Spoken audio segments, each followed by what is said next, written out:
বাদুড় বলে, ওরে ও ভাই সজারু, আজকে রাতে দেখবে একটা মজারু। আমি বললাম, মজারু বলে কোনো একটা কথাই হয় না। ন্যাড়া বলল, কেন হবে না? সজারু, ক্যাঙারু, দেবদারু হতে পারে, মজারু কেন হবে না? মজারু কথাটা খাতায় লিখে রাখি চটপট। এই দেখো পেন্সিল, নোটবুক এ হাতে, এই দেখো ভরা সব কিলবিল লেখাতে। ভালো কথা শুনি যেই চটপট লিখি তাই। আচ্ছা, তোমাদের কাছে আমার একটা প্রশ্ন আছে। আজকের এই ইন্টারনেটের যুগে ট্যাব, ল্যাপটপ আছে যখন, তোমরা কি কেউ কাগজে কলমে লেখালেখি করো? আর তা যদি করো, তোমাদের আছে কি কোনো পছন্দসই খাতা? আর সেই খাতার আছে কি কোনো জুতসই নাম? যেমন ধরো, উড়ো খাতা, ফালতু খাতা, এমনি খাতা, জাবেদা খাতা, খসড়া খাতা, বাজে খাতা, হিজিবিজি খাতা। ভাবছো কি সব আবোল তাবোল বকে চলেছি? তাহলেই ভাবো একবার, একটি খেরোর খাতার যদি ৭-৭টা সম্ভাবনাময় নাম থাকতে পারে, তাহলে খাতাটি যার, তার সূক্ষ্ম রসবোধ বা সেন্স অফ হিউমার ঠিক কতটা তীব্র আর প্রবল? হ্যাঁ, ঠিক ধরেছ। তিনি আমাদের শৈশব থেকেই নার্সারি রাইমসের সঙ্গে সঙ্গে পরিচয় করিয়েছিলেন ননসেন্স রাইমের সঙ্গে। হাত ধরে নিয়ে চলে গেছিলেন ফ্যান্টাসির জগতে, স্বপ্ন দেখতে শিখিয়েছিলেন। তিনি আর কে হতে পারেন স্বয়ং সুকুমার রায় ছাড়া? নমস্কার। আজ কেয়া চৈতালির কথাবৃত্তির পক্ষ থেকে আমরা আপনাদের নিয়ে যাব সেই আজগুবি জগতে, সুকুমার রায়ের জন্মদিন উপলক্ষে। এই কবিতাটি আমার প্রথম শেখা আমার বাবার কাছে। আমার নিবেদনে কাঠবুড়ো। হাঁড়ি নিয়ে দাড়িমুখো কে যেন কে বৃদ্ধ, রোদে বসে চেটে খায় ভিজে কাঠ সিদ্ধ। মাথা নেড়ে গান করে গুনগুন সঙ্গীত, ভাব দেখে মনে হয় না জানি কি পণ্ডিত।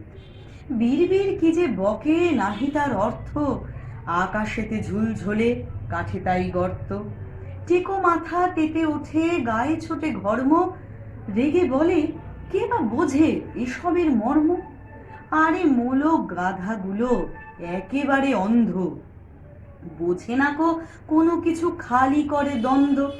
কোন কাঠে কত রস জানে না কো তত্ত্ব, একাদশী রাতে কেন কাঠে হয় গর্ত। আশেপাশে হিজিবিজি আঁকে কত অঙ্ক, ফাটা কাঠ ফুটো কাঠ হিসাব অসংখ্য। কোন ফুটো খেতে ভালো কোনটা বা মন্দ, কোন কোন ফাটলের কিরকম গন্ধ। কাছে কাছে ঠুকে করে ঠকাঠক শব্দ, বলে জানি কোন কাঠ কিসে হয় জব্দ। কাঠ কুঠো ঘেটে ঘুটে জানি আমি স্পষ্ট, এ কাঠের বজ্জাতি কিসে হয় নষ্ট। কোন কাঠ পোষ মানে কোন কাঠ শান্ত, কোন কাঠ টিমটিমে কোনটা বা জ্যান্ত। কোন কাঠে জ্ঞান নাই মিথ্যা কি সত্য, আমি জানি কোন কাঠে কেন থাকে গর্ত। নমস্কার। গান জুড়েছেন গ্রীষ্মকালে ভীষ্মলোচন শর্মা। আওয়াজ খানা দিচ্ছে হানা দিল্লি থেকে বর্মা। গাইছে ছেড়ে প্রাণের মায়া, গাইছে তেড়ে প্রাণপণ। ছুটছে লোকে চারদিকেতে, ঘুরছে মাথা ভন ভন। একদম ভয় পাবেন না, আমি ভীষ্মলোচনকে গান গাইতে বারণ করে দিয়েছি। খামোখা এত ভয় পান কেন বলুন তো? ভয় পেও না, ভয় পেও না, তোমায় আমি মারব না। সত্যি বলছি, কুস্তি করে তোমার সঙ্গে পারব না। মনটা আমার বড্ড নরম, হাড়ে আমার রাগটি নেই। তোমায় আমি চিবিয়ে খাবো এমন আমার সাধ্যি নেই। মাথায় আমার শিং দেখে ভাই ভয় পেয়েছো কতই না। জানো না মোর মাথার ব্যারাম, কাউকে আমি কুতোই না। এসো এসো গর্তে এসো, বাস করে যাও 4টি দিন, আদর করে শিখে তুলে রাখবো তোমায় রাত্রি দিন। হাতে আমার মুগুর আছে, তাই কি হেতায় থাকবে না? মুগুর আমার হালকা, এমন মারলে তোমায় লাগবে না। অভয় দিচ্ছি, শুনছো না যে? ধরবো নাকি ঠ্যাং দুটা? বসলে তোমার মুন্ডু চেপে বুঝবে তখন কাণ্ডটা। আমি আছি, গিন্নি আছে, আছেন আমার 9 ছেলে, সবাই মিলে কামড়ে দেব মিথ্যে অমন ভয় পেলে। সিংহাসনে বসল রাজা, বাজলো কাসর ঘণ্টা, ছটফটিয়ে উঠল কেঁপে মন্ত্রী বুড়োর মনটা। বললে রাজা, মন্ত্রী তোমার জামাই কেন গন্ধ? মন্ত্রী বলে, এসেন্স দিছি, গন্ধ তো নয় মন্দ। এই মন্দ ভালোর গন্ধ বিচার কে করবে বলুন তো? তার জন্য একটা জবরদস্ত বিজ্ঞান শিক্ষা চাই চাই। আয় তোর মুন্ডুটা দেখি, আয় দেখি ফুটোস্কোপ দিয়ে, দেখি কত ভেজালের মেকি আছে তোর মগজের ঘিয়ে। কোন দিকে বুদ্ধিটা খোলে, কোন দিকে থেকে যায় চাপা, কতখানি ভস ভস ঘিলু, কতখানি ঠক ঠকে ফাঁপা। মন তোর কোন দেশে থাকে, কেন তুই ভুলে যাস কথা? আয় দেখি কোন ফাঁক দিয়ে মগজেতে ফুটো তোর কোথা। চোল খাওয়া ছাতা পরা মাথা, ফাটা মতো মনে হয় যেন। আয় দেখি বিশ্লেষ করে, চোপড়াও ভয় পাস কেন? কাত হয়ে কান ধরে দাঁড়া, জিভখানা উল্টিয়ে দেখা। ভালো করে বুঝে শুনে দেখি বিজ্ঞানে যে রকম লেখা। মুঞ্জুতে ম্যাগনেট ফেলে, বাঁশ দিয়ে রিফ্লেক্ট করে, ইট দিয়ে ভেলোসিটি কষে দেখি মাথা ঘোরে কিনা ঘোরে। আচ্ছা, আপনি কি পরশ্রী কাতর? একটু সহজ করেই বলি না হয়। অন্যের ভালো দেখে আপনার কি গা পিত্তি জ্বলে যায়? আরে মশাই, সহজ কথায় আপনি কি হিংসুটি? হিংসুটিদের গান।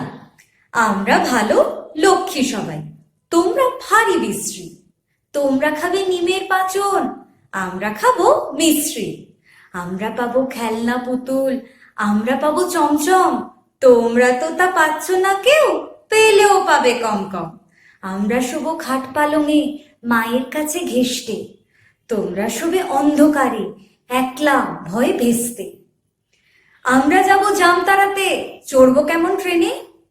চেঁচাও যদি সঙ্গে নে যাও, বলবো কলা এই নে।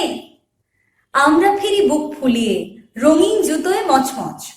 তোমরা হাদা, নোংরা, ছিছি, হ্যাংলা, নাকে ফচফচ। আমরা পরি রেশমি জড়ি, আমরা পরি গয়না। তোমরা সেসব পাও না বলে তাও তোমাদের সয় না। আমরা হব লাট মেজাজি, তোমরা হবে কিপটে। চাইবে যদি কিচ্ছু তখন ধরবো গলা চিপটে। অনেকক্ষণ ধরে একা একা বকে চলেছি। তেষ্টায় আমার গলা, বুকের ছাতি সব শুকিয়ে কাঠ। আচ্ছা, একটু জল পাই কোথায় বলতে পারেন? না বাবা, কাজ নেই। আমি সামান্য একটু জল চেয়েছি, কিন্তু আপনারা এক্ষুনি জলপাই, কাঁচা আম ইত্যাদির জোগান নিয়ে চলে আসবেন, বা হয়তো জলের রকম ফের নিয়ে একটা লম্বা ফিরিস্তি দিয়ে বসবেন। সে তো এক অবাক জলপান হবে শুধু। দরকার নেই, কাজ নেই। তার চেয়ে বরং আমি যাই গল্প শুনে আসি। আর যেখানে যাও না রে ভাই, সপ্ত সাগর পার, কাতুকুতু বুড়োর কাছে যেও না খবরদার। সর্বনেশে বৃদ্ধ সে ভাই, যেও না তার বাড়ি। কাতুকুতুর কুলপি খেয়ে ছিঁড়বে পেটের নাড়ি। কোথায় বাড়ি কেউ জানে না, কোন সড়কের মোড়ে। একলা পেলে জোর করে ভাই গল্প শোনায় পড়ে। পিঠ খুঁটে তার গল্পগুলো, না জানি কোন দেশি। না আছে তার মুন্ডু মাথা, না আছে তার মানে। তবুও তোমায় হাসতে হবে তাকিয়ে বুড়োর পানে। কেবল যদি গল্প বলে, তাও থাকা যায় শোয়ে। গায়ের ওপর সুরসুরি দেয় লম্বা পালক লয়ে। কেবল বলে, হ হ হ কেষ্টদাসের পিসি, বেচতো খালি কুমড়ো কচু, হাঁসের ডিম আর তিসি। ডিমগুলো সব লম্বা মতন, কুমড়োগুলো বাঁকা।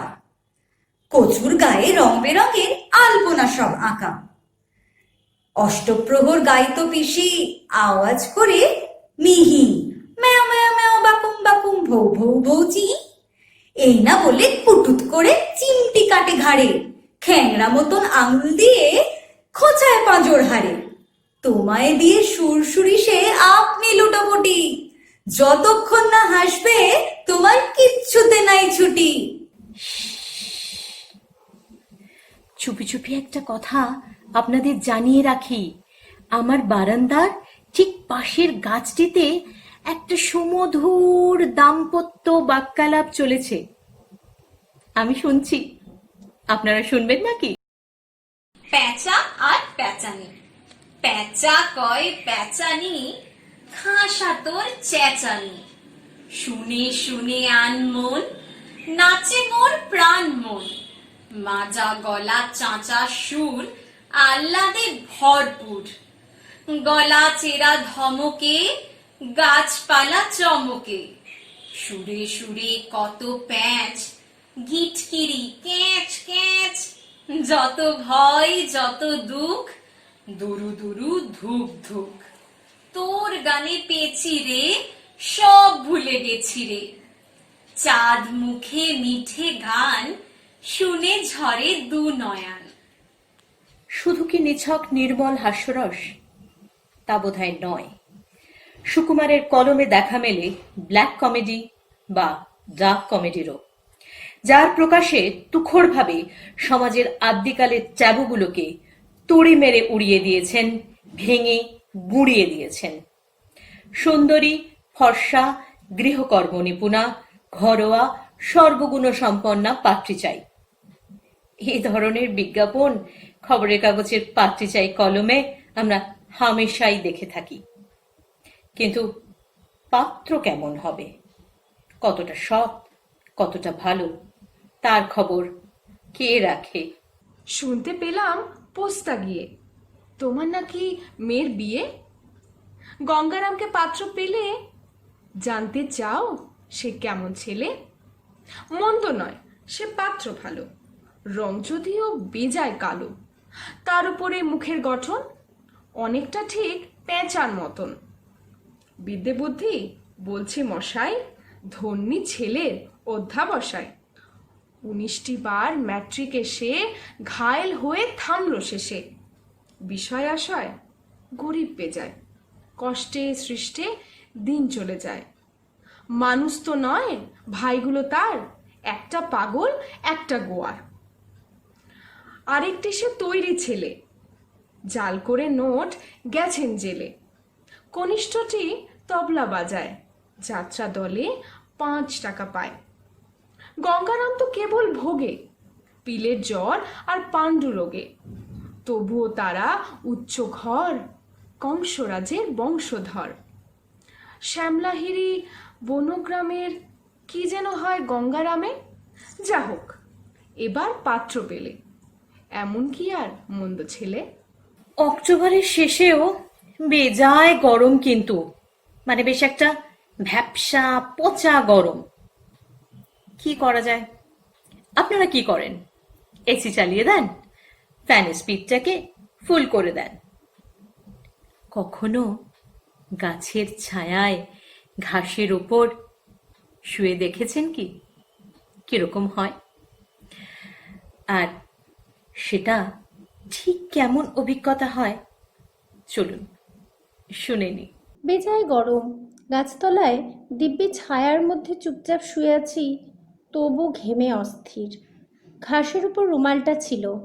ঘাম মুছবার জন্য যেই সেটা তুলতে গিয়েছি, অমনি রুমালটা বলল, ম্যাও। কি আপদ, রুমালটা ম্যাও করে কেন? চেয়ে দেখি রুমালটা তো আর রুমাল নেই। দিব্যি মোটাসোটা লাল টকটকে একটা বেড়াল গোঁফ ফুলিয়ে প্যাঁট প্যাঁট করে আমার দিকে তাকিয়ে আছে। আমি বললাম, কি মুশকিল, ছিল রুমাল, হয়ে গেল বেড়াল।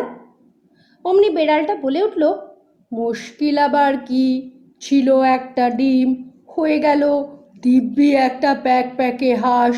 এ তো হামেশাই হচ্ছে। আমি খানিক ভেবে বললাম, তাহলে তোমায় এখন কি বলে ডাকবো? তুমি তো সত্যিকারের বেড়াল নও, আসলে তুমি হচ্ছ রুমাল। বেড়াল বলল, বেড়ালও বলতে পারো, রুমালও বলতে পারো, চন্দ্রবিন্দুও বলতে পারো। আমি বললাম, চন্দ্রবিন্দু কেন?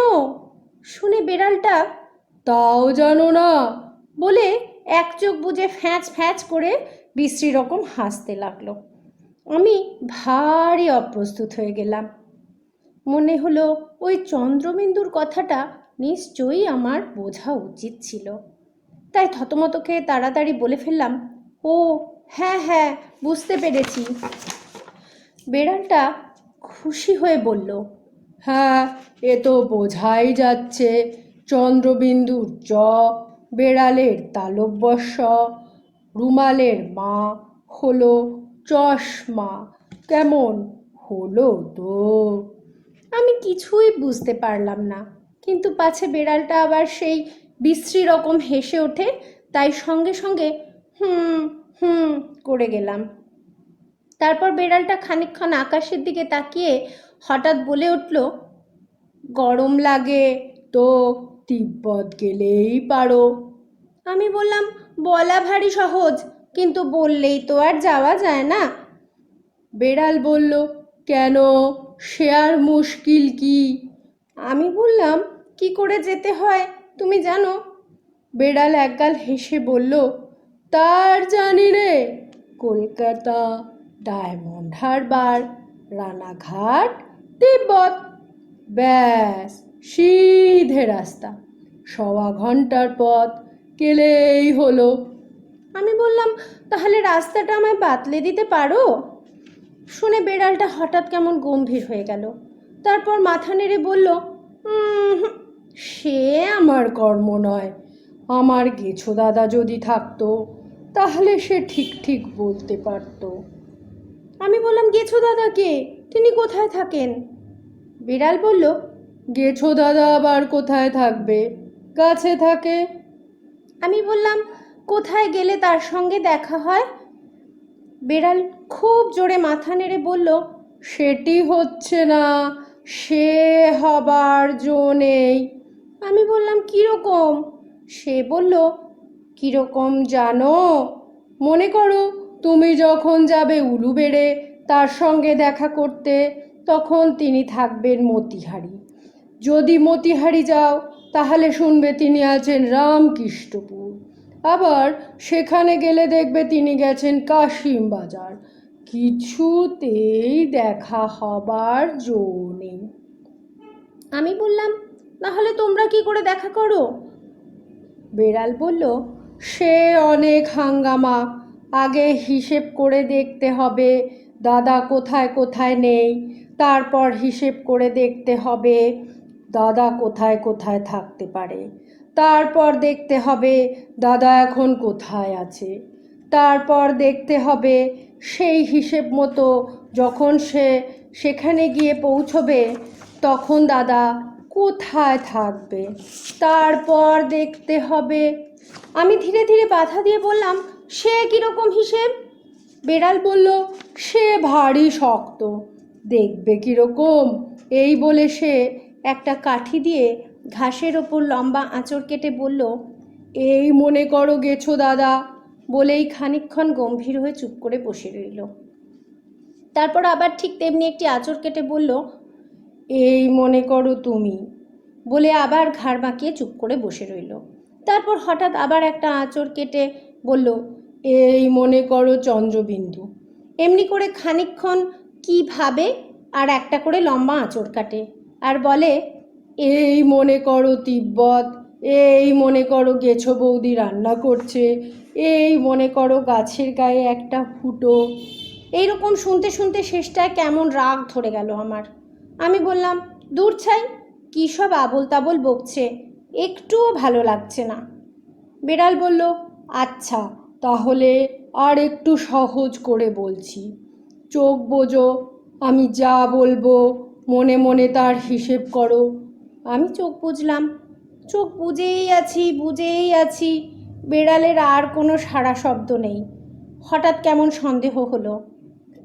চোখ চেয়ে দেখি বেড়ালটা ল্যাজ খাড়া করে বাগানের বেড়া টপকিয়ে পালাচ্ছে আর ক্রমাগত ফ্যাঁচ ফ্যাঁচ করে হাসছে। বেড়াল তো গেল পালিয়ে, ঘাম মোছবার জন্য রুমালটুকুও নেই। কি যে করি, একটু কবিতা পড়ি। রোদে রাঙা ইটের পাঁজা, তার উপরে বসলো রাজা, ঠোঙা ভরা বাদাম ভাজা, খাচ্ছে কিন্তু গিলছে না। হ্যাঁ, এই খাবার দাবার কথা শুনলে খিদে পায় না বলুন? কতক্ষণ ধরে আমি আপনাদের সঙ্গে কথাই বলে চলেছি। আমার পেটটা কেমন যেন চুই চুই করছে, বেশ খিদে পেয়েছে। যাই, আমি একটু খেয়ে আসি। আর চারদিক থেকে কিসব খাবার দাবারের গন্ধ বেরোচ্ছে। আপনারা যাবেন না কিন্তু? কারা যেন সব আসছে রকমারি খাবার নিয়ে। খাই খাই করো কেন, এসো বসো আহারে, খাওয়ার আজব খাওয়া ভোজ কয় যাহারে। যত কিছু খাওয়া লেখে বাঙালির ভাষাতে, জড়ো করে আনি সব, থাকো সেই আশাতে। শুধু কি খেলেই হবে, তার সঙ্গে সঙ্গে ভালো মন্দ চর্ব চস্য লেজ্জ পেয় যা কিছু আছে উপাদেয়, তাকে দুষ্টু লোভীদের হাত থেকে বাঁচিয়ে রাখাও তো চাই। না হলে তো তারা ভাগ বসাবে খাবারে। সুকুমার রায়ের কবিতা আজকের দিনেও কতটা প্রাসঙ্গিক, কতটা মূল্যবান, তা আমরা এই কবিতাটি পড়লেই বুঝতে পারবো। আরে ছি ছি, রাম রাম, বলো না হে বলো না, চলছে যা জুয়া চুরি, নাহি তার তুলনা। যেই আমি দেই ঘুম, টিফিনের আগেতে ভয়ানক কমে যায় খাবারের ভাগেতে। রোজ দেখি খেয়ে গেছে, জানি নে কো কারা সে। কালকে যা হয়ে গেল ডাকাতের বারাসে। 5খানা কাটলেট, লুচি 3 গন্ডা, গোটা 2 জিবে গজা, গুটি 2 মন্ডা, আরো কত ছিল পাতে, আলু ভাজা, ঘুগনি। ঘুম থেকে উঠে দেখি 5খানা শূন্যি। তাই আজ খেপে গেছি, কত আর পারবো, এতদিন শোয়ে শোয়ে এইবারে মারবো। খাড়া আছি সারা দিন, হুঁশিয়ারে পাহারা, দেখে নেব রোজ রোজ খেয়ে যায় কাহারা। রামু হও দামু হও, ও পাড়ার ঘোষ বোস যেই হও, এইবারে থেমে যাবে ফোঁস ফোঁস। খাটবে না জারি জুড়ি, আঁটবে না মার প্যাঁচ, যারে পাবো ঘাড়ে ধরে কেটে দেব খ্যাঁচ খ্যাঁচ। এই দেখো ঢাল নিয়ে খাড়া আছি আড়ালে, এইবারে টের পাবে মুন্ডুটা বাড়ালে। রোজ বলি সাবধান, কানে তবু যায় না, ঠেলাখানা বুঝবি তো, এইবারে আয় না। নমস্কার। আমার না এক মেসোমশাইয়ের বাড়ি যাবার আছে, কিন্তু ঠিকানাটা কিছুতেই মনে আসছে না। ওই যে কে একটা আসছে, ওকেই জিজ্ঞাসা করি। আরে আরে জগমোহন, এসো এসো এসো। বলতে পারো কোথায় থাকে আদ্যানাথের মেশো? আদ্যানাথের নাম শোনোনি? খগেনকে তো চেনো, শ্যামবাগজি খগেনেরই মামা শ্বশুর যেন। শ্যামের জামাই কেষ্টমোহন, তার যে বাড়িওলা, কি যেন নাম ভুলে গেছি, তারই মামার শালা, তারই পিসের খুড়তো ভাই আদ্যানাথের মেশো লক্ষ্মী দাদা। ঠিকানা তার একটু জেনে এসো। ঠিকানা চাও? বলছি, শোনো। আমড়াতলার মোড়ে 3 মুখো 3 রাস্তা গেছে, তারই একটা ধরে চলবে সিধে নাক বরাবর, ডান দিকে চোখ রেখে চলতে চলতে দেখবে শেষে রাস্তা গেছে বেঁকে। দেখবে সেথায় ডাইনে বায়ে পথ গিয়েছে কত, তারই ভিতর ঘুরবে খানিক গোলক ধাঁধার মতো। তারপরেতে হঠাৎ বেঁকে ডাইনে মোচড় মেরে ফিরবে আবার বায়ের দিকে 3টে গলি ছেড়ে, তবেই আবার পড়বে এসে আমড়াতলার মোড়ে। তারপরে যাও যেথায় খুশি, জ্বালিও না কোমরে। ননসেন্স রাইমসের পাশাপাশি গদ্য সাহিত্যেও সাবলীল বিচরণ সুকুমারের। রসের ভাণ্ডার কোথাও একটুও কম পড়েনি। দাশুর কীর্তি, নন্দলালের মন্দ কপাল, ভোলানাথের সর্দারি, সবজান্তা, যজ্ঞিদাসের মামা, এগুলোর মধ্যে প্রাণ খুলে আনন্দ পায় 8 থেকে 80 সকলে।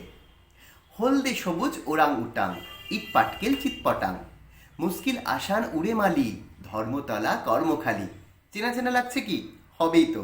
দৃঘাঞ্চুকে চেনে না কে বলুন তো?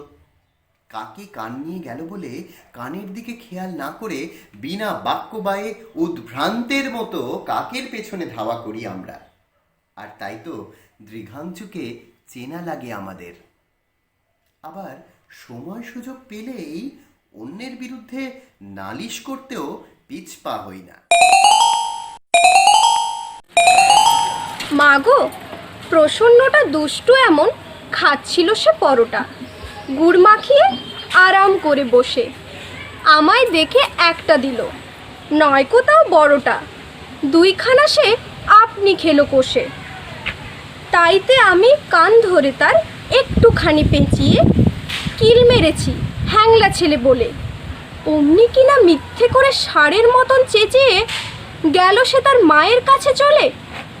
মাগো, এমনই ধারা শয়তানি তার, খেলতে গেলাম দুপুরে, বললে এখন খেলতে আমার মানা।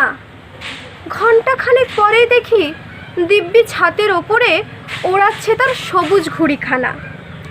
তাইতে আমি দৌড়ে গিয়ে ঢিল মেরে আর খুঁচিয়ে ঘড়ির পেটে দিলাম করে ফুটো। আবার দেখো বুক ফুলিয়ে শটান মাথা উঁচিয়ে আনছে কিনে নতুন ঘুড়ি দুটো। সুকুমার রায় জীবনকাল মাত্র 36টা বসন্তে সীমাবদ্ধ হলেও তার লেখার পরিধি কবিতা থেকে ছোট গল্প, প্রবন্ধ, জীবনী, জীবজন্তু বিষয়ক রচনা, স্কিট ইত্যাদি বহুদা বিস্তৃত। এছাড়াও তিনি বিভিন্ন পালাগান বা নাটকও রচনা করেছেন। পালাগান যেমন ঝালাপালা, মামা গো, লক্ষণের শক্তিশেল ইত্যাদি। মানডে ক্লাব বা ননসেন্স ক্লাব তার উদ্যোগেই তৈরি হয়েছিল এবং 32.5 ভাজা পত্রিকার ইতিহাস আমরা তো শুনেই নিয়েছি। এই পত্রিকা চালাতে যে বিজ্ঞাপন পাওয়া যেত তার লেখাতেও ছিল সুকুমার রায়ের ছোঁয়া। যেমন একটি বিজ্ঞাপনের কথা আপনাদের বলি। বিষয় ছিল গন্ধ বিকট তেল, একটি ঔষধি, যার ট্যাগলাইনটি হলো, গন্ধ বিকট তেলের নাম শুনেছেন তো? শোনেননি? সে কি মশায়, আপনি কি কালা? আমার বাবা এই শিরোনামে স্মৃতিচারণে সুকুমার রায়ের সুযোগ্য পুত্র সত্যজিৎ রায়ের জীবনীতে এর উল্লেখ পাওয়া যায়। হাস্যরসকে তীব্র ব্যঙ্গাত্মক বা সার্কাস্টিক ওয়েতে প্রেজেন্ট করার তার জুড়ি মেলা ভার। আমরা শুনব তারই কিছু কথা। সুকুমার রায়ের আবোল তাবোলকে আমরা মূলত শিশু পাঠ্য হিসেবেই পড়ে এসেছি, কিন্তু এর মধ্যে লুকিয়ে আছে তার তৎকালীন বঙ্গ সমাজকে করা তীব্র ব্যঙ্গবিদ্রুপ এবং সর্বোপরি সাহিত্য সম্রাট বঙ্কিমচন্দ্র চট্টোপাধ্যায়ের 2টি রম্যরচনা বাবু এবং হনুমৎ বাবু সংবাদের ছায়া। সর্বপ্রথম বলতে হয় যে বঙ্কিমচন্দ্রের কাছে বাবুরা ছিলেন হনুমান স্বরূপ, সুকুমার রায়ের কাছে তারা কিন্তু ছিলেন প্যাঁচার মতো। তাই তার প্যাঁচা আর প্যাঁচানিতে সুকুমার রায় বললেন তোর গানে পেঁচিরে সব ভুলে গেছিলে। বঙ্কিমচন্দ্র বলেছেন বাবুদের তৎপরতা কেবল উমেদারিতে। সুকুমার রায়ও ঠিক তেমনি লিখলেন সস্তা কেঁদে নাম কেনের বাবুরা। কুমড়ো পটাশে আবার সুকুমার রায় দেখালেন কিরকম সামাজিক উপদ্রব এই বাবু শ্রেণীরা। বঙ্কিমচন্দ্র বলেছেন বাবুরা হচ্ছেন বহুভাষী এবং মাতৃভাষাকে ঘৃণা করেন। সুকুমার রায়ও তার কিম্ভূত কবিতাটি দেখালেন যে তারা কোকিলকণ্ঠী হওয়ার অভিলাষী। এখানে কোকিলকণ্ঠী হওয়া মানে ইংরেজি ভাষায় দক্ষ হওয়া। এই একই কবিতাতে আবার সুকুমার রায় তাদের হাঁটা চলা, ওড়া, লাফানো সবকিছুকেই ব্যঙ্গ করলেন এবং তার মধ্যেও কিন্তু আমরা হনুমান বাবু সংবাদে বর্ণিত বাবু চরিত্রের সাথে সাদৃশ্য পাই। আবার সেই সাদৃশ্য পাই আমরা রামগরুড়ের ছানা কবিতাতেও, যার হাসিবিহীন চরিত্রটি হনুমান বাবু সংবাদে বাবু চরিত্র থেকে অনুপ্রাণিত বললে ভুল বলা হবে না। বঙ্কিমচন্দ্র লিখেছেন এদের চরণ মাংসাস্থিবিহীন এবং শুষ্ক কাঠের ন্যায়। সুকুমার রায় বললেন ঠ্যাং চাই আজ থেকে ঢ্যাং ঢ্যাঙে নিমিষে। আবার বঙ্কিমচন্দ্র লিখলেন বাবুরা হলেন সাগরপার নির্মিত দ্রব্য বিশেষের প্রহার সহিষ্ণু।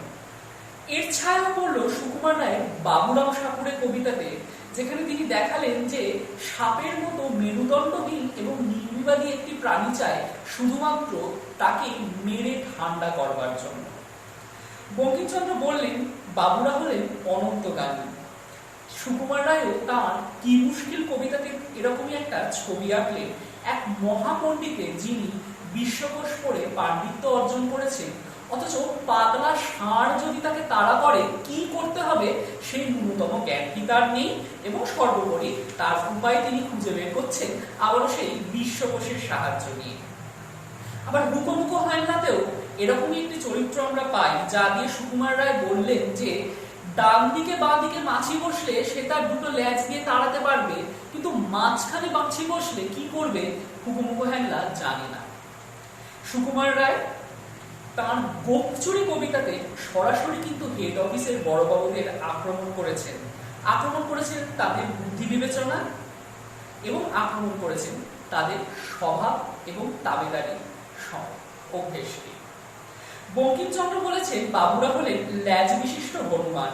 সুকুমার রায় এর সাথে জুড়ে দিলেন শিং, একটি নয় দুটো নয় বরং তিনটে শিং, এবং তিনি লিখলেন ট্যাসগড় কবিতাতে তিনখানা বাঁকা শিং, ল্যাজখানি পেঁচানো। তাই আপাত দৃষ্টিতে শিশুবাক্য হলেও আবোল তাবোলের মধ্যে কিন্তু লুকিয়ে আছে সমাজের প্রতি এক তীব্র ব্যঙ্গ বিদ্রুপ। তবে পরিশেষে বলতে হয় আবোল তাবোলকে আবোল তাবোল হিসেবে রাখাটাই বোধহয় সমীচীন, কারণ শিশুরা তাদের কল্পনার রঙিন ডানায় ভর করে উড়ে যেতে পারে আবোল তাবোলের পাতায়। তাই সেই অধিকার তাদের থেকে ছিনিয়ে নেওয়া উচিত নয়। কেমন ছিলেন ব্যক্তি মানুষ সুকুমার রায়? জীবন রসে পূর্ণ মানুষটি যে সর্বজন প্রিয় ছিলেন তা বলাই বাহুল্য। শোনা যায় স্বয়ং রবীন্দ্রনাথের অত্যন্ত স্নেহভাজন ছিলেন তিনি। বিলেত থেকে ফেরার মাস দুয়ের মধ্যেই সুগায়িকা সুপ্রভা দেবীর সঙ্গে বিয়ে হয় সুকুমারের। এই বিয়েতে আসার জন্য উপেন্দ্র কিশোর ও সুকুমার স্বনির্বন্ধ অনুরোধ জানান রবীন্দ্রনাথকে। কবি চিঠি লিখে জবাব দেন শিলাদহে জমিদারের কাজে ব্যস্ত থাকায় কোনো মতেই আসতে পারছেন না তিনি। বিয়ের দিন অনুষ্ঠান প্রায় শুরু হতেই চলেছে, এমন সময় গেটের কাছে তুমুল করতালি। কি ব্যাপার? সবাইকে যারপরানায় চমকে দিয়েই উপস্থিত স্বয়ং রবীন্দ্রনাথ ঠাকুর।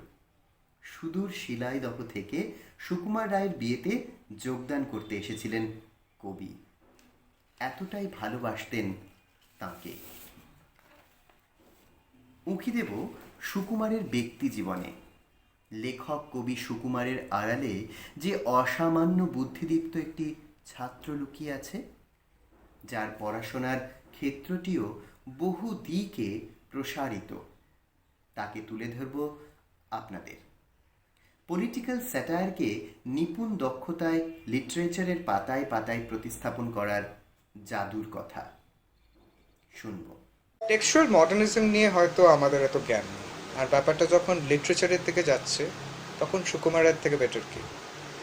ওনার প্রত্যেকটা লেখা, শব্দকল্পদ্রুম, হযবরল, আবোল তাবোল, এই প্রত্যেকটা, এই যে অ্যাবসার্ডিটি দিয়ে একটা প্রত্যেকটা অ্যাসপেক্ট, হিউম্যান লাইফের একটা অ্যাসপেক্ট বোঝানো from a political angle, that is, এটা হলো প্রচণ্ড একটা ইউনিক জিনিস। শুধু সেটাই না, আমরা হয়তো সুকুমার রায়কে একজন কবি হিসেবেই মনে রেখেছি, কিন্তু তিনি শুধু কবি ছিলেন না, ছিলেন একজন জিনিয়াস। ক্যালকাটা ইউনিভার্সিটি থেকে ডাবল অনার্স, ফিজিক্স এবং কেমিস্ট্রি, প্রেসিডেন্সি কলেজ, তার সাথে তারপরে তিনি চলে যান লন্ডন স্কুল অফ কমিউনিকেশনে, School of photo engraving and lithography. সেখানে গিয়ে তিনি ফটোগ্রাফির উপরে পড়াশোনা করেন। As a matter of fact, he was also member of the Royal Photographic Society, যার ফেলো তিনি হয়েছিলেন 1922-এ। খুব ইন্টারেস্টিং জিনিসটা হলো ভদ্রলোকের হিউমার।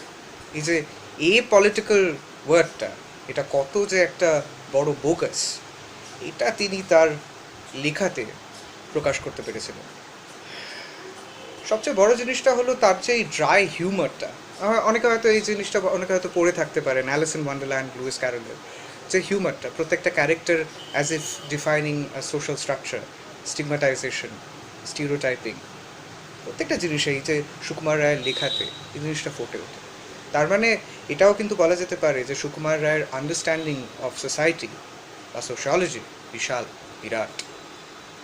তার সবচেয়ে বড় কন্ট্রিবিউশন হয়তো আমরা অ্যাজ এ লিটারেচারই দেখতে পাই, কিন্তু সেটা জাস্ট ওয়ান অ্যাঙ্গেল টু ইট। তিনি যে একটা বিশাল বড়, বা বলা যেতে পারে যে এত তার ইন্টারেস্ট ওয়ার্ডস টেকনোলজি, ফটোগ্রাফি, ইলাস্ট্রেশন, সেটাও কিন্তু একটা খুব বড়, এই হিস্ট্রিতে, লিটারেচারের হিস্ট্রিতে বা আমাদের আর্ট হিস্ট্রিতে সেটাও একটা বিশাল বড় কন্ট্রিবিউশন, লেগেসি রেখে গেছে। অসাধারণ জিনিসটা হলো এই যে তার হিউমারের সঙ্গে তার এই পলিটিক্যাল সেন্সটা, তিনি কোনো পার্টিকুলার পলিটিক্যাল আইডিওলজিকে তিনি কখনো এন্ডোর্স করেননি, বাট একটা হিউম্যান কন্ডিশন যেটাকে বলে তার লেখাতে সবসময় ফুটে উঠেছে। অনেকে হয়তো এটাই ডিসএগ্রি করবেন, you have the right to disagree, so do I have the right to say whatever I wish to say, but at the same time Sukumar Ray যে লেগেসিটা রেখে গেছেন বাংলা সাহিত্যে, যেভাবে তিনি বাংলা সাহিত্যের একটা বিশাল বড় অংশকে মডিফাই করেছেন, মডিফাই ইন দ্য সেন্স তার লেখা একটা আলাদা রূপ নিয়েছে, সেটা হলো পলিটিক্যাল একটা ডিবেট, সেই ডিবেটটাকে একটা কবিতার ছলে জাস্ট প্রেজেন্ট করেছে। এটাই বিশাল বড় হয়তো একটা বাঙালিদের কাছে এবং বাংলা সাহিত্যে লেগেছি।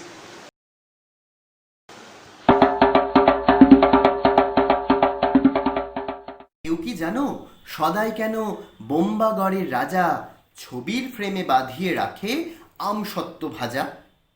আমসত্ত্বের প্রতি সুকুমারের ভালো লাগার কথা জানা যায় তাঁর মা বিধুমুখীকে লেখা বিলেত থেকে তাঁর চিঠির অংশবিশেষে।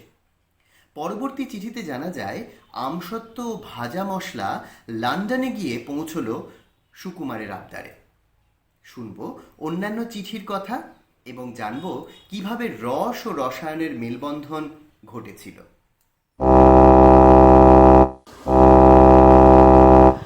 পদার্থবিজ্ঞান আর রসায়নের ডাবল অনার্সের ছাত্র সুকুমার রায় মিলিয়ে দিয়েছিলেন রসায়নের সাথে বাংলার খেয়াল রসের ধারাকে, যে রস 100 নম্বর গড়পাড়ের বাড়ির আনাচে কানাচেও ছড়িয়ে ছিটিয়ে থাকত। ননসেন্স ক্লাবের হাতে লেখা পত্রিকা 32.5 ভাজার পৃষ্ঠায় আপনারা সেসব পড়ে থাকবেন।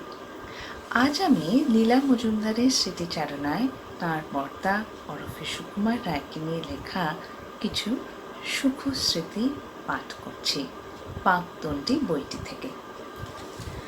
শনি রবি কাটত সম্পূর্ণ অন্য পরিবেশে।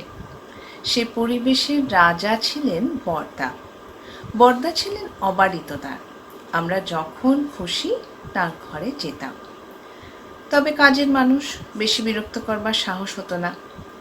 আবোল তাবোলের কবিতার জন্য ছবি আঁকা দেখতে এটাই ভালো লাগতো। আমি বড়দাকে কখনো রঙিন ছবি আঁকতে দেখিনি। সে সময় সন্দেশের সব ছবি বোধহয় উনি আঁকতেন। বড়দা দিব্যি মোটাসোটা ছিলেন, তাই নিয়ে বৌঠান মাঝে মাঝে রাগমাগ করতেন। আচ্ছা, খাওয়ার কথা আমি কিছু বলছি না, কিন্তু খেয়ে দে 3টে পর্যন্ত শুতে পাবে না। বড়দা দেখলেন এ তো মহাগেরো। ভয়ঙ্কর ভালো রান্না করতেন বৌঠান। বড়দার খাওয়া দাওয়াটা মন্দ হতো না, কিন্তু খেয়ে দে আর শোবার জোর রইল না। বৌঠান বাড়ি শুদ্ধ সবাইকে ডেকে ঘরে আসর জমানো ধরলেন। দিন 2 চেয়ারে বসে বই পড়ে প্রুফ দেখে কাটাবার পর বড়দা বললেন, এখানে বড্ড হট্টগোল, যাই আমার অফিস ঘরে গিয়ে কাজ করি। এই বলে বাড়ির সামনের দিককার নিষিদ্ধ অঞ্চলে চলে গেলেন। তারপর থেকে রোজই খেয়ে দিয়ে কাগজপত্র নিয়ে অফিস ঘরে চলে যেতেন, আর শোবার কথা মুখেও আনতেন না। এতে খুশি হওয়া দূরে থাকুক, সন্দিগ্ধ মনে রবিবার দিন যখন অফিস বন্ধ থাকতো, ঘরে তালা দেওয়া থাকতো, তখন নিচে থেকে রামদহিনকে ডেকে পাঠিয়ে ঘর খুলিয়ে বৌঠান দেখলেন অফিস ঘরটি পরিষ্কার পরিচ্ছন্ন যেমন সর্বদা থাকে, আর ঘরের একপাশে বইয়ের আলমারিটা একটু সরিয়ে চওড়া একটা কাঠের বেঞ্চির ওপর পুরো গদি বিছিয়ে চাদর পেতে দিব্যি সুন্দর একটি বিছানা করা। বৌঠান ঘরে ফিরে এসে বললেন, না থাক, কাল থেকে ঘরেই শুইও। বড়দা যখন মারা যান আমার বয়স 15 বছর, কিন্তু আজ পর্যন্ত তার কথা মনে পড়লেই মনটা ভালো হয়ে যায়। কি উচ্ছল প্রাণশক্তি ছিল মানুষটার। যেখানেই যেতেন সঙ্গে করে একটা আনন্দের ঝড় নিয়ে যেতেন। কিন্তু বড়দা বললেই তার জীবনের শেষের বেদনাময় দিনগুলোর কথা মনে হয় না। মনে হয় একটা কোকড়া চুল, চকচকে চোখ, হাসি খুশি মোটা সোটা মানুষকে, যিনি ছিলেন এক দল যুবকের নেতা ও পৃষ্ঠপোষক।